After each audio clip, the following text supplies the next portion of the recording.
Mrs. Valdez, and I'm going to read to you chapters 11 and 12. Chapter 11. The reason for the excitement was a small orange cat. Walking with its back arched, the cat stared into each cage as if seeking the insults and threats flying her way, as though they gave her power. She stopped in front of Oscar's cage. Oscar did not bark. The cat licked her chest twice. "Cat attack," she said, and gazed at Oscar, daring him to lunge. He didn't move. Flora was impressed. Clearly, Oscar was a born leader with too much self-control to carry on like a common barnyard dog. And here was someone else to talk with. She cleared her throat. The cat looked over. "Hello," said Flora. "Pleased to meet you. My name is Flora, and this is my new friend Oscar." The cat walked around Flora, slowly viewing her from every angle. "Nice chain you got there. What kind of joke is a pig, anyway? You're like the mammal version of a frog. No hair, no claws, no horns, no attack weapons, and no defense. What is the point?" How rude! And Flora wanted to tell this cat so, but she wanted her questions answered even more. So she said, "Maybe frogs have qualities that make up for not having those other things. Pigs are known for their spirit." Spirit? Ooh, yeah, that makes up for everything. The orange cat walked in front of Flora's face, and her fluffy tail brushed Flora's nose. "If you ever get attacked, you can lash out with your spirit." Flora wasn't sure what to do in the face of such unpleasantness. Still, she had so many questions. "Are you part of the team?" Team? The cat's back arched again. A cat is never part of a team. A cat is a team unto herself. A cat hardly knows the meaning of the word team. A cat looks down on... Oscar growled. It was very low and soft, but it stopped the cat from continuing. "Never mind, then. I am Sophia. Sophia is the sheriff of this dock.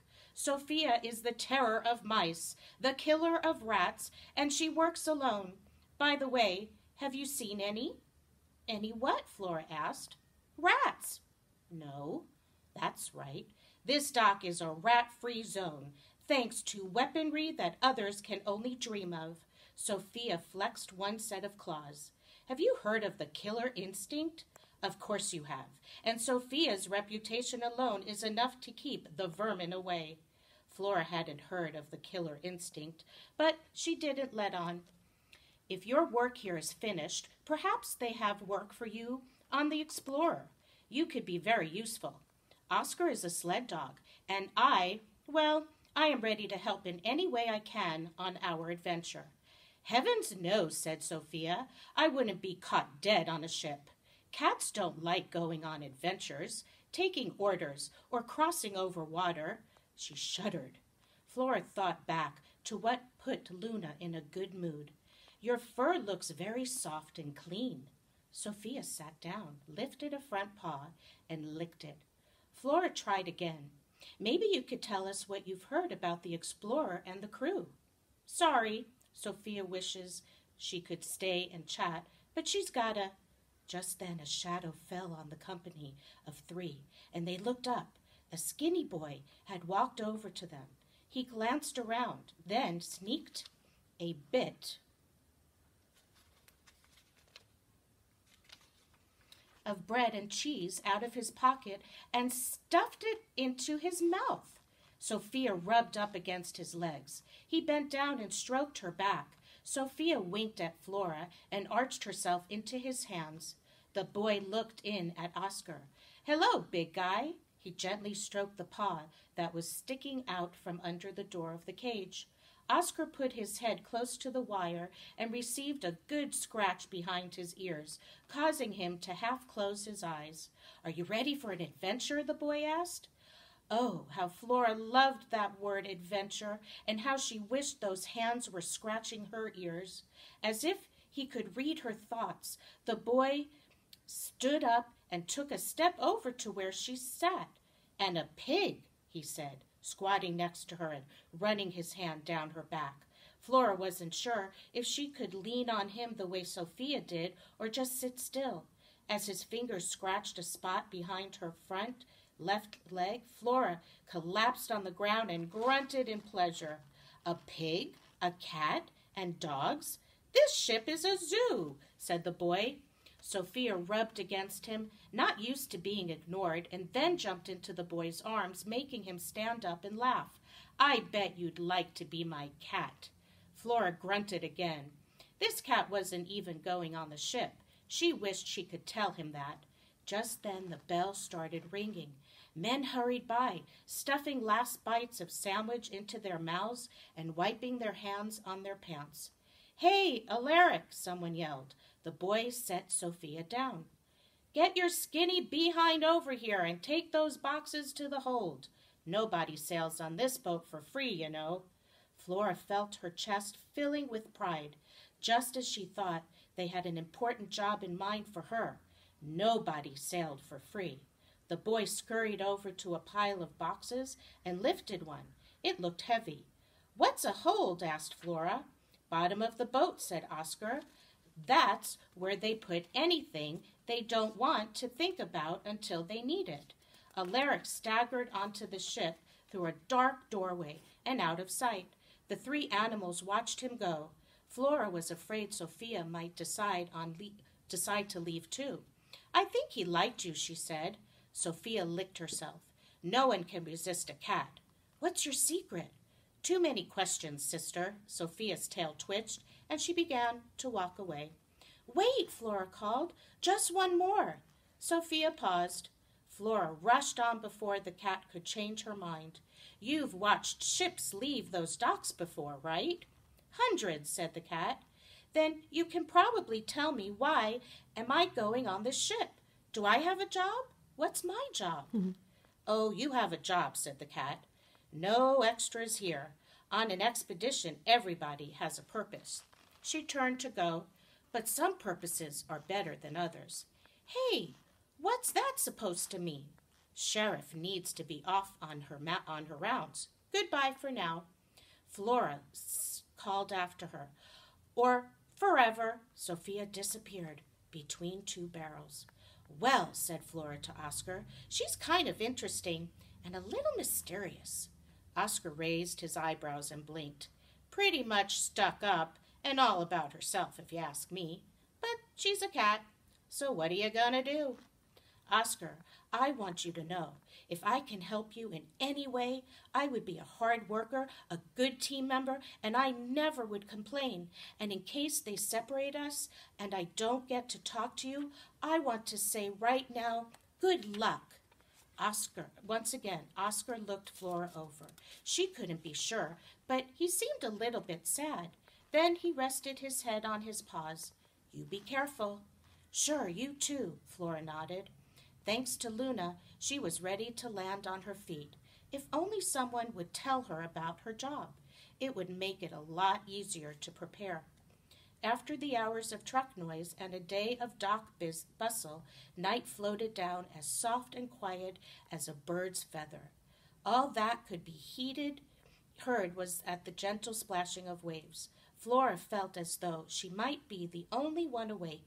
She looked up into the clear night sky, and there they were. Stars. She'd had no idea there would be so many, and they doubled themselves by reflecting off the water. Some were bigger and brighter than others, and they almost blinked if one watched them long enough. Eyes watching over me, thought Flora. Her mind went back to her mother and brothers on the farm.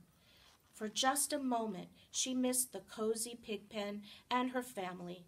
She imagined her brothers sleeping on one another for company. She hoped Mother and Alfred were together again.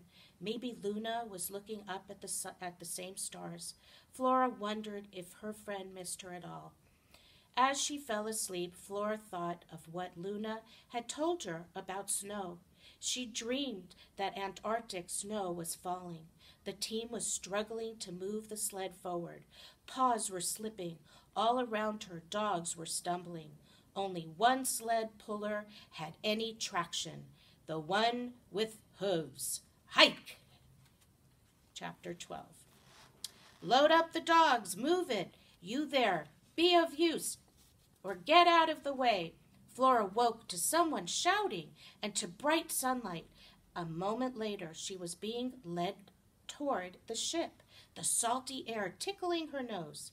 Bye, Oscar, she called over her shoulder. See you on board. She was so happy to be truly starting her adventure, she could put up with anything, even the sailor's rough tug on the chain around her neck as they went up and into the ships, past rows of empty cages on either side, each with a soft-looking blanket. Which one was hers? Maybe her blanket would have a picture of a pig or a star on it. She kept stopping to look and sniffed, but the sailor kept yanking her forward. She hoped he wouldn't shove her into a cage on the end. She enjoyed company, and if she had two friendly neighbors, she might be able to get sled-pulling tips from them. They walked past the large cage on deck. Flora tried to turn around. There must be some mistake. But as she protested, the sailor dragged her through a dark doorway. A steep staircase stretched in front of her into the gloom below. This must be the hold. Why was he taking her there? What about her soft blanket? Her cage among the members of the dog team? Flora locked her legs and pulled back with all her strength, but she was forced to hop down each step behind her clanking chain. The shouting and banging from the world above got more and more muffled as she went down.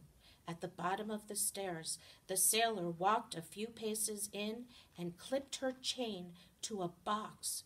She didn't turn to watch as he clomped back up. She just listened. Then she was alone. Flora blinked. The only light in the hold came from the opening at the top of the stairs. Her chain clinked and her thoughts whirled as she looked for a blanket. There wasn't one. She slumped onto the hardwood floor and put her chin between her front hooves. Something rustled. She lifted her head and called softly, "Hello?" Nobody answered. The hold was where they put things they didn't want to think about until they needed them. That was what Oscar had said. Wait a minute. She wasn't a box of tools or a barrel of cheese. How long would it take them to realize she'd been chained below by mistake? Oscar and the other sled dogs were up in the fresh air, so why wasn't she? She laid her head back down and tried to imagine what advice Luna would give her. Flora could hear her friend say, "Adventure quickly turns into trouble." Sighing, Flora tried to think more positively until a clatter distracted her.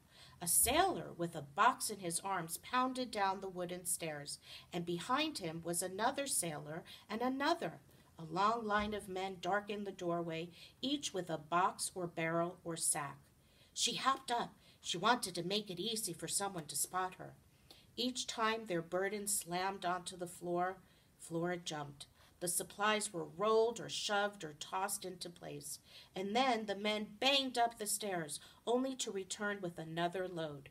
They were all business and spoke only when they needed to. "Captain says leave a path. Captain says stack 'em only too high. Strap down those barrels. There are rough seas between here and there. Captain says the precious cargo down there will be the difference between life and death once the expedition starts." Precious cargo? Maybe the captain would come down next and inspect his supplies and his pig. He sounded like a person who could sort this out. The parade of men finally ended with a single one of them noticing or speaking to her or scratching her head. The last man disappeared through the doorway, and Flora was alone again. Was it possible? Could she be the precious cargo?